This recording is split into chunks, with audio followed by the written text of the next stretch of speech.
Welcome. I'm E.G. Marshall. I suppose one must consider Hamlet William Shakespeare's greatest play. Certainly it is the most famous. Was Hamlet, a young man, overwhelmed with a problem too large for him to solve? Did the tragedy of his father's death drive him mad?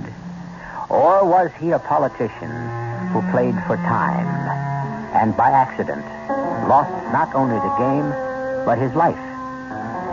Why don't you judge for yourself? Our mystery drama, Long Live the King is Dead, was freely adapted from the immortal Shakespeare play, Hamlet, especially for the Mystery Theater by Ian Martin, and stars Tony Roberts. It is sponsored in part by True Value Hardware Stores and Buick Motor Division. I'll be back shortly with Act One. Hamlet, a graduate student at a distant university, was not even aware of the death of his father he loved and revered till long after the fact. By the time the news reached him, and he could make plans to return to the castle of Elsinore, it was to discover that his beloved mother had remarried, that now his father's brother, Claudius, was king and shared his mother's bed. Wrong? Right? Morality apart, this was a situation he had to face on his return home, listening to his new father and new sovereign speak for the first time in public. The memory of our dear brother Hamlet's death is more than green. As all of you, I bear my heart in grief. Yet in this warlike state, our sometime sister, weighing funeral and rejoicing, has, in wisdom for all our better goods, taken me as husband, I, in return, her as wife. We hope you will forgive and realize that in our sorrow, still in the midst of death, we are in life. But now the business of the state has lagged too long. What petitions must we hear? Dread, my lord. Who speaks? Laertes, son to Polonius, your counselor. You have our immediate ear in all things. I beg your favor to return to France, from where I came most willingly to attend your coronation. Have you your father's leave? Oh, he does, my lord. Wrung from me by such laborsome petitions, I pray you let the young Japonates go. By all means, granted. But since I stand as foster father in this matter, let me in the same way treat you as my own. What of you, my nephew Hamlet, and my son? What can I offer you in kind? A little less than kin, a little less than kind. Forgive me, I lost what you said. As well. Dear Hamlet, I beg you, as my son, try to cast off the melancholy and the black of mourning. Forget your father gone to dust. We must accept the fact of dying. It is a common ailment. In any case, in this case, aye, madam, it is common. Yes, it is. We have all felt it. Why is it particularly so with you? Or so it seems. Seems, mother? Oh, no, it does not seem, but is. It isn't only my inky cloak, or customary suits of solemn black, or sighs, or tears, or frowns, and all other common displays of grief that proclaim my sadness. I have that within which passeth show. The rest are but the trappings and the suits of woe. It is noble and commendable in your nature, Hamlet, to mourn your father. But we must mourn in reason. If I may serve in some sense, think of me as father. You, a poor substitute, but at least your father's brother. I would not ask you except what, Uncle? For many reasons, I would urge you not to return to school in Wittenberg, but to stay here for your mother's sake and mine. Dear Hamlet, let me add my prayer to that. I shall, in all my best, obey you, madam. Why, there's a fair reply, and loving, too. I promise you that you are as myself in Denmark. Do you agree, Gertrude? Of course, dear husband. I cannot tell you, son, how happy your agreement with your mother's wish and mine has made us. Now, at last, perhaps Denmark can smile again, and we may bring some laughter back to court. Come, my queen. That it should come to this, but 2 months dead, No, not even that long. So excellent a king and man, compared to my uncle, a god to a gargoyle. I remember how loving my father was to my mother, and how she hung on his every word and look with a hunger of love that never could be satisfied. And yet within a month... Oh, frailty, thy name is woman. 1 little month before the tears were dried, she married my father's brother, and with indecent speed crawled with him between incestuous sheets. Oh, this too solid flesh would melt and vanish, or that God did not forbid self-slaughter. How weary, stale, flat, and unprofitable all reason in life seems to be. For what has happened cannot come to good. But I must let my heart break while I bite my tongue. Your lordship? What? Oh, Horatio, what brings you here from Wittenberg? Oh, tired of books. Decided to play truant? Oh, not you, my friend. Come, speak out. What brings you here to Elsinore? Well, I came to see your father's funeral. Don't mock me, my friend. I think it was to see my mother's wedding. Indeed, my prince, it followed very fast. Oh, it's sheer thrift, Horatio. The funeral meats serve to feed the wedding guests. It turns the stomach. My Lord Hamlet, I think I saw your father last night. My father? My father, the king, my father? Where? Well, let me explain. I have 2 friends, members of the palace guard.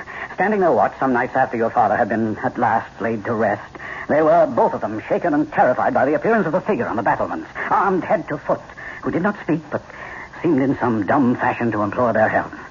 In desperation, knowing not what else to do, they sent word to me, and I came. And did you see this apparition? Yes, Hamlet, I did. I kept the watch with them a 3rd night, and he did appear. And how did he look? Oh, a countenance more in sorrow than in anger. Did he stay long? Why, one might count 100. Oh, God in heaven. What brings him from his grave? I will watch with you tonight. Maybe he will walk again. Well, Sister Ophelia, I am all packed and ready to depart. I shall miss you, Laertes. It's been good to have you home from Paris. From all the great occasions that have happened, I could scarcely have stayed away. And I wish they had not happened. I wish I were going with you. Except... Hamlet? Yes? Because he loves you.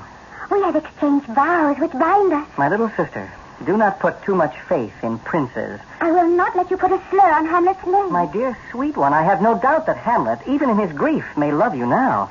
But Hamlet's will no longer is his own. His royal rank makes him a prisoner of the state. You may give yourself to him willingly, but no matter how honest he is, he cannot give himself away as you can.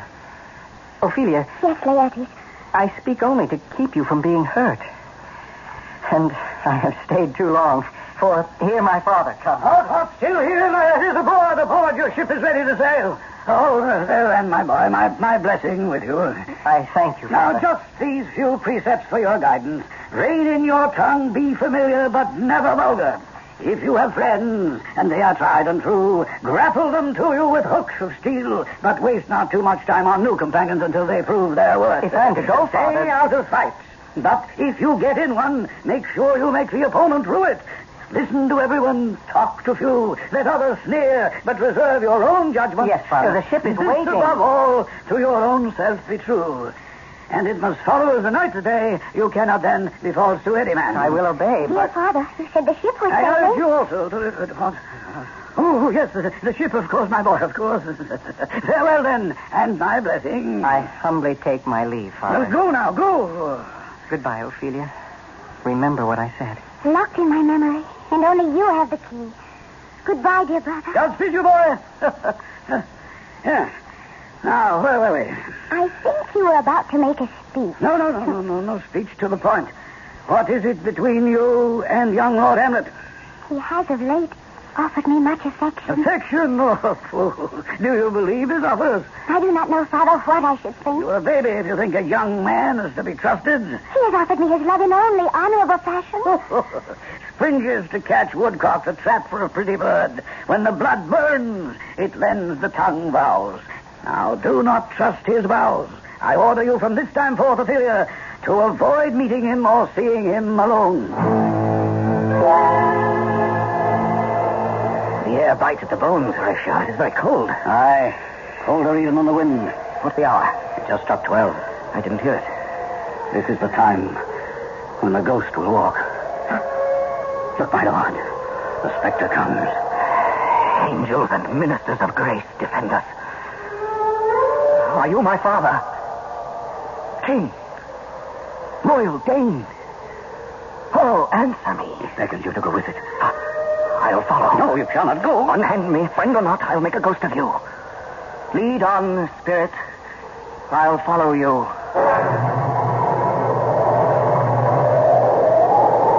I'll go no further. Speak. I am your father's spirit. If ever you loved me, revenge my murder. Murder?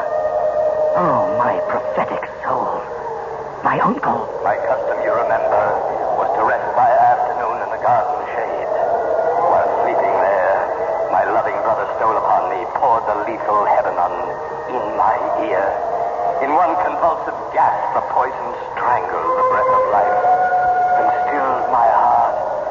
So I lost and he gained in one twisted moment of my dying agony. My queen, my crown, and my untimely death. And I was cut off full of sin and sent to my account unshriven, unanointed, and unhallowed. Now, fare you well. My time in the glowworm's pale nightlife is fading fast. Adieu, my son. Adieu. Remember me. Remember thee. Yes. From the tables of my memory, I'll wipe away all trivial, fond records, and your commandment shall live alone in the book of my mind. A mother damned. I'm traitorous, murderous Claudius. Let me write it in my records, that one may smile and smile and smile again, and be a villain. Lord Hamlet, is all well? No, far from well. A villain dwells in Denmark. It needs no spectre from the grave to tell me that. Aye. About this vision here, it is an honest ghost. Give me your word that you will keep secret what you have seen or overheard. Well, trust me. No, swear. Upon my sword. Well, I have given my word that I... Swear! God, what was that? There are more things in heaven and earth, Horatio, than are dreamt of in your philosophy. Swear. Swear! And so I will. Then rest, perturbed spirit. The time is out of joint. Oh, cursed spite, that ever I was born to set it right. So Hamlet now must trace his tragic quandary. Will he believe a ghost, a figure perhaps conjured out of his grief-stricken mind and his dislike of his uncle? Or can he accept the fact of a murder committed by someone in so high a place that no ordinary justice can bring him to trial? Is he mad or sane? For if he is sane, he seems to be the only one in this world. I shall return shortly with Act 2.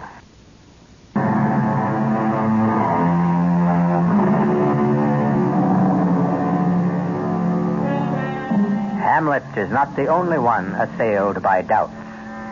Claudius' conscience is disturbing him, and he is afraid of Hamlet as a threat to his uneasy throne. He is more and more frantic to find out what Hamlet's thoughts are, and to this end, he brings to court two friends of Hamlet's from younger days, Rosencrantz and Guildenstern, and using their venal nature and ambition for advancement, makes them spies. Nor is he above trying to use his doddering old chamberlain Polonius, and through him, his daughter Ophelia, as informants. What is this of my nephew Hamlet that you wish to speak, Polonius? Why, good liege, that only yesterday he came upon her in the closet where she sat sewing, and with her face as white as his shirt, he seized her by the wrist, stared at her face as if he would memorize every feature, and then, with the look of a man who has gazed on hell, backed slowly out of the room, his eyes never leaving her face. Most strange behavior. Madam, your son is mad. Mad? Oh, yes, 'tis true. To wit and by your leave, because, you see, I have a daughter. As well we know. A dutiful daughter who has given me this. This is a letter from Hamlet? Yes, to my daughter, as will be revealed. Doubt thou the stars afire, doubt that the sun doth move, doubt truth to be a liar, but never doubt I love. Oh, dear Ophelia, I have no art to reckon my unrelenting sorrow, but that I still love you best, believe me, Hamlet.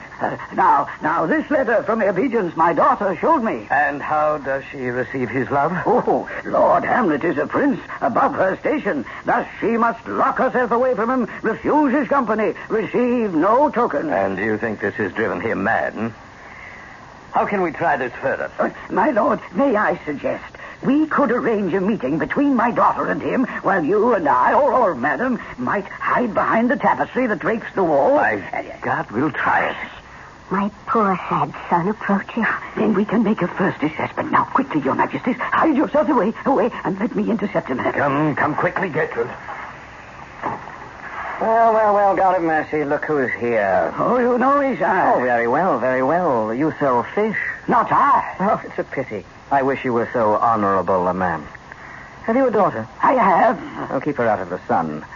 Light is the father of conception, but not the way you'd like your daughter to conceive. God. Still harping on Ophelia. And you see the man of wit, my lord. What are you reading? Words. But what is the matter?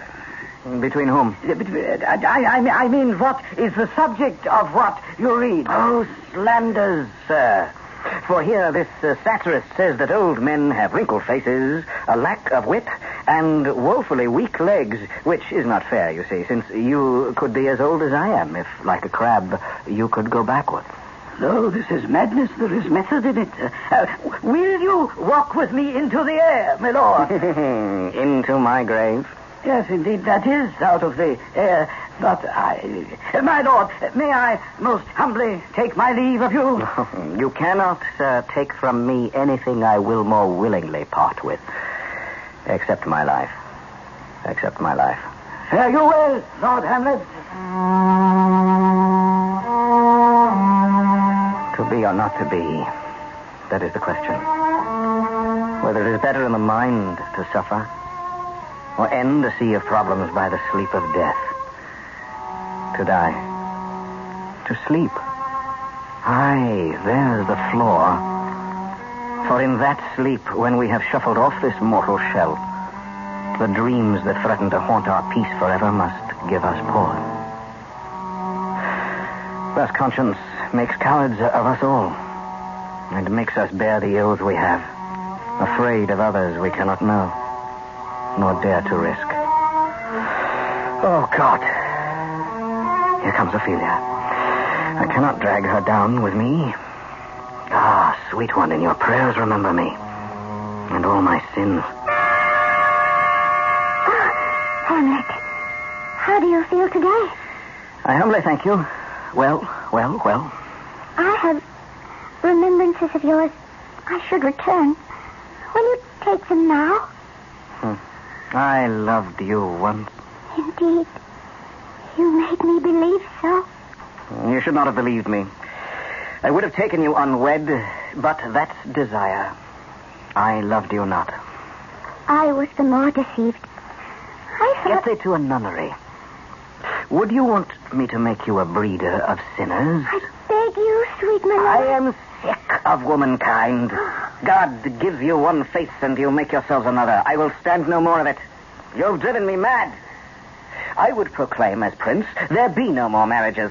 All those that are married already may live, save one. Save only one. You still hear, Ophelia? Then I shall take my leave. But hear me, to a nunnery. Go. Oh, God. child, and forgive him. He's not in his senses. Just mad, raving mad. I wonder. Your Majesty and Father, to see such a noble mind overthrown, it breaks my heart to see him as he is. Take her away. Come, child. We shall weep our tears together. Well, you see, my king, quite mad, quite mad. But what I heard him speak was not like madness. I think his purpose different, although I'm not sure what it is. I still think his grief is from neglected love. Can we not try once more? Try what? Well, the players are here, and all will be bustle for tomorrow's entertainment. But by the day following, if you hold it fit, let Hamlet meet with the queen, his mother, and let her chide him and entreat him to tell her what casts him down. I shall be hidden behind the curtain, unknown to them, and will report their conference. Yes. Yes, it shall be so. Madness in anyone great enough to shake the throne must never unwatched go. Polonius, I hear the players are to be here. Why, so they are. Will you come to the play? No. More than that, I would like to talk to them. They are old friends and might lift my spirits. Well, then relief is not far away, for here they come. You are welcome, masters. You are welcome all. I am glad to see you. You, sir. You are disguised in the face since I saw you last. Did you come to beard me in Denmark? This beard is better covering than the wrinkles age has put on my face. It suits you well. How good to see you. Let's not wait for tonight, but give me a foretaste now. Let me have, let's see, my favorite speech. What one is that, my lord? It begins, as I remember, the rugged Pyrrhus, he whose sabled arms, black as his purpose, did the night resemble? Yes, that's it. Let's have it all. Did the night resemble when he lay couched in the ominous horse, hath now his black and dreadful complexion. Unless things mortal move them not at all, would have made milch the burning eyes of heaven and passion of the gods for Hecuba. Bravo. But you must make all ready for tonight. On to your quarters. Stop a moment, friend. Yes, Prince? Can you play The Murder of Gonzago tomorrow night? But of course. And you could, for me, insert a speech of some 12 or 16 lines which I should set down for you. Give me only time to commit them safe to memory. You shall have it. I promise. Now, leave me and make your preparations. With all dispatch, good Prince Hamlet. No. I am but a rogue and peasant slave.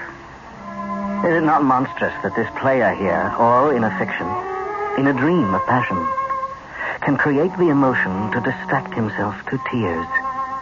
And all for nothing. For what? For Hecuba. What Hecuba to him, or he to Hecuba, that he should weep for her? What would he do if he had the motive and the cue for passion that I have? Why, he would drown the stage in tears, make the guilty mad, and terrify those still unstained by guilt. Yet I, the son of a dear father murdered, prompted to my revenge by heaven and hell, unable to face my cause, can only unpack my heart with words. Bloody, bawdy villain, remorseless, treacherous, lecherous, kindless villain, oh, vengeance. I have heard that some guilty people, while sitting at a play, if the scene reflects their guilt, may be driven to confession, for murder, though it has no tongue, will out.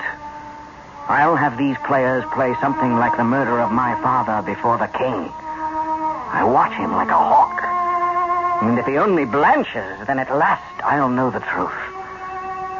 The play's the thing wherein I'll catch the conscience of the king.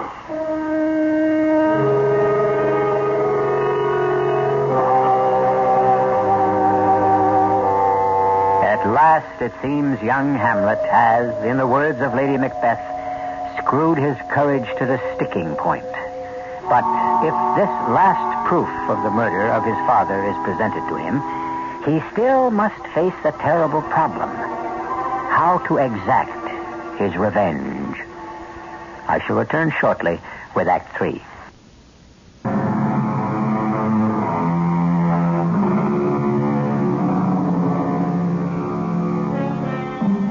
It is the evening of the play.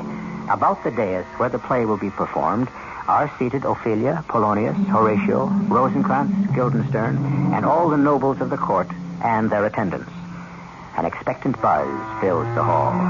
And beside the empty seat saved for Hamlet, his friend Horatio sits in some excitement, since as a soldier, a play is a new experience for him. Now, as they wait, Hamlet turns to the player who will enact the king. Speak the speech, I pray you, trippingly on the tongue. Don't mouth it as some of our players do, or saw the air with your hands. You have the words I wrote. I have indeed, Your Honor. Good. Be not too tame, though. Let your discretion judge that. Suit the action to the word to the action. The whole purpose of the actor is to hold the mirror up to nature. That should be the first and last end, for it overdoes... Oh, there come the king and queen. While I take my seat, make ready.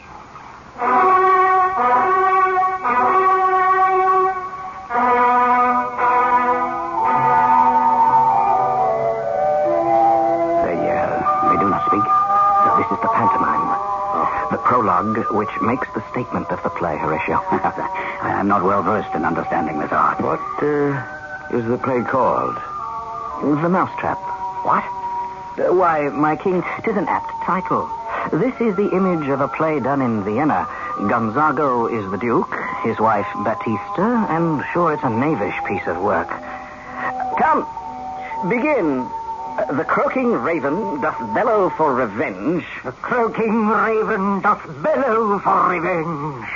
Thoughts black, hands apt, drugs fit, and time agreeing. Confederate season, else no creature seen. Thou mixture rank. You see, my king, or will see, how he poisons him in the garden. Then later wins the love of Gonzago's wife. Unwholesome life usurp immediately. So pour I the deadly poison in his ear! Give all the play! Give me some light! Away! This play was meant to fathom what might have been. Oh, yes. Did you see Claudius? Why, this is... Oh, my God, friend Hamlet, what have you started? Who knows as yet? Yes, what now? Oh, dear, the Queen, my lord, is most disturbed and would like to speak with you. Then go and tell my mother I will come to her by and by, and leave me all, even you, Horatio. It is now the very witching time of night, when churchyards yawn, and hell itself breathes out contagion to this world. Now could I drink hot blood, I will go to my mother, and will be cruel, but not unnatural. I will speak daggers to her, but use none. As for Claudius, his days are numbered. Lord Hamlet is on the way. I will conceal myself behind the curtain. Is this right? It is what the king commands. Now, mark you, draw him out. Be round with him. Mother! Mother! Don't be afraid. But I hear him coming. Hide yourself. Well, mother, why have you called me here? Hamlet, you have your mother much offended. Mother, you have my father much offended. Have you forgotten who I am, my son? You are the queen, your husband's brother's wife, and would it were not so, you are my mother. If that is all you have to say to me, I will face you with others who can better defend me. Not till I set you up a glass wherein you may see the inmost part of you. What is in your mind? You will not murder me. Help! Help! Help who? In God's name, help! What's that? A rat in the curtained walls? Dead or a ducat? No. Dead. No. Oh, merciful heaven. I am slain. Oh. What have you done? I don't know. Is it the king? A senseless, bloody deed to run him through. A bloody deed, almost as bad, the good mother, as kill a king and marry with his brother. Kill a king? Aye, madam, 'twas my word. Oh. God, Polonius. You wretched, rash, intruding fool. I took you for another. Farewell. Stop wringing your hands, mother, and let me wring your heart. What have I done that you treat me so? Such an act that blurs the grace of all your life. What act? What do you blame me for? Look here upon this miniature around my neck, and upon the one you wear. My father, your husband, the counterfeit of two brothers. How could you step from this to this? How can you call it love? For at your age, wisdom should temper the body's urge. You lost a god and found a man so misshapen in his soul that even the most desperate old maid would turn from him in loathing. Perhaps you speak no more. You break my heart in two. Then throw away the worser part and live the purer. And when you are desirous to be blessed, I will blessing beg of you. But go not to my uncle's bed. As for this meddling fool, I'm sorry. I'll dispose of his remains. Hamlet, where is Polonius? In the dust, and his soul in heaven. Send your messengers there to seek him, and if they don't find him there, why, seek him in the other place yourself. Hamlet, you must be mad. For your own safety, then, we send you straight to England. The bark is ready, and your schoolmates, Rosencrantz and Guildenstern, will see you safe. To England? Aye, where else? Why, that remains to be seen. Will you wish us all safe return? Of course we do. You, mother, perhaps? But tell the king he should not worry. I doubt that we shall all return.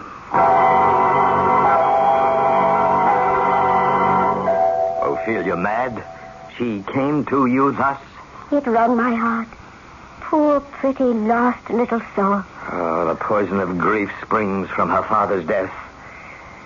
Gertrude, when sorrows come, they don't come in single file, but marching wide, like legions. Oh, my God, the blood will be spilled. Oh, Laertes! Oh, God! Oh, no, let him pass. My good Laertes. Where is my father? Dead. But not by Claudius. Let him demand his fill. I'll not be juggled. To hell with allegiance. I will know the truth. I'll be revenged most thoroughly for my father. How did you gain the news so soon? My sister sent me word. Where is she? I would not haste to see her. Let all be revealed. Here she comes now. Where? As you can see. That is my sister Ophelia? Poor suffering maid. She walks as though blind, her head atilt. Her eyes are as vacant as the grave. Sister? You must sing down a down. Ophelia, don't you know me? I know rosemary. That is for remembrance. Pray, love, remember. And pansies. That is for thought. Why, she is mad. There's fennel for you. And columbines and rue. I would give you violets, but they all withered when my father died. And I was abandoned by my love. Do you see this? Oh, God! Laertes, I must talk with you alone. Come. Go with me. Now Hamlet is returned. Would you, Laertes, undertake to show you are your father's son in more than words? I'd cut his throat in the church. Revenge should have no bounds. But why offer him sanctuary? Besides, for the common view, a passage of arms would seem more apt. Unless I lost. Suppose your rapier point bore an unction that upon a scratch ensured instant death.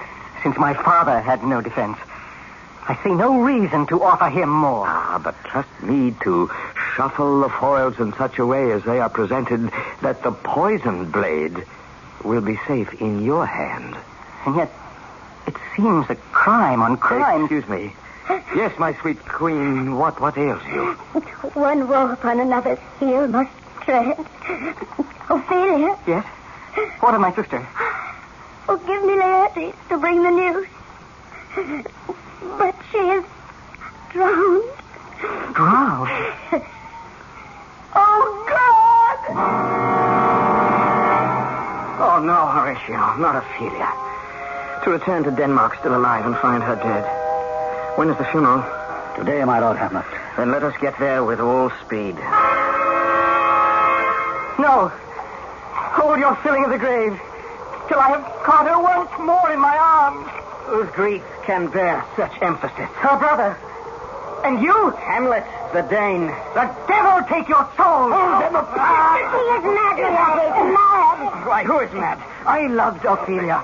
40,000 brothers could not make up the love I had for her. But I will fight you, Laertes, if so you must. By God, you will. I hope that much I can hold in trust. Come, Hamlet. Laertes, give me your hands. My hand to you, sir, and against no man. My hand to you, and against this man. I wish I could persuade you how little wrong I've done. I wish I could be persuaded. But that's too late. Come. Let us cross swords. Why, this is foolish, friends. I know, Horatio, but there's no harm. Let him expel his agony. I can handle his sword. Have at you, then.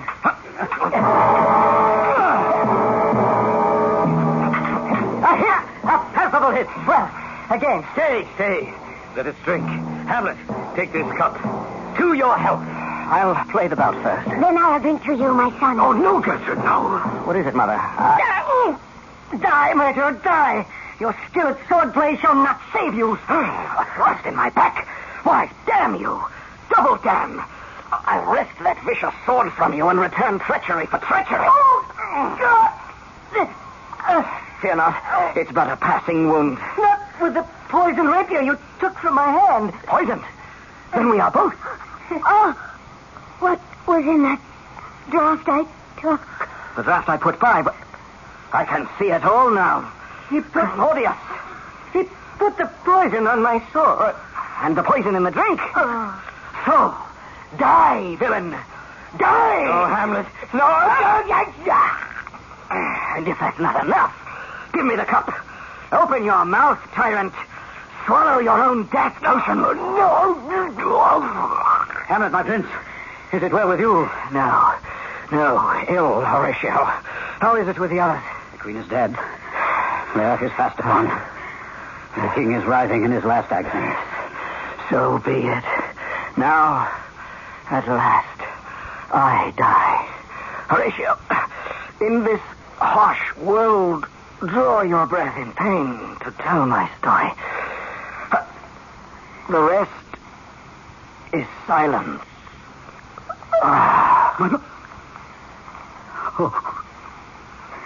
Now cracks a noble heart. Good night, sweet prince. And flights of angels sing you to your rest.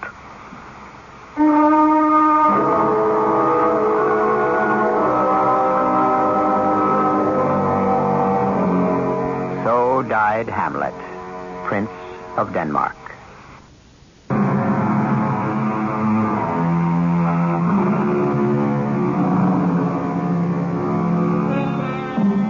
The play Hamlet was staged in the first year of the 17th century, 275 years ago. It was a play of deep psychological insight, full of drama to excite an audience, and it has lasted all these years. The people and the problems are not so different from what we have today. Only the genius of one man has guaranteed that the play will last, as long as language remains our means of communication, and radio is one means of bringing that to you. Our cast included Tony Roberts, Ian Martin, Arnold Moss, Evie Juster, and Bob Caliban. The entire production was under the direction of Himan Brown. Radio Mystery Theater was sponsored in part by Allied Van Lines. This is E.G. Marshall inviting you to return to our Mystery Theater for another adventure in the macabre. Until next time, pleasant dreams.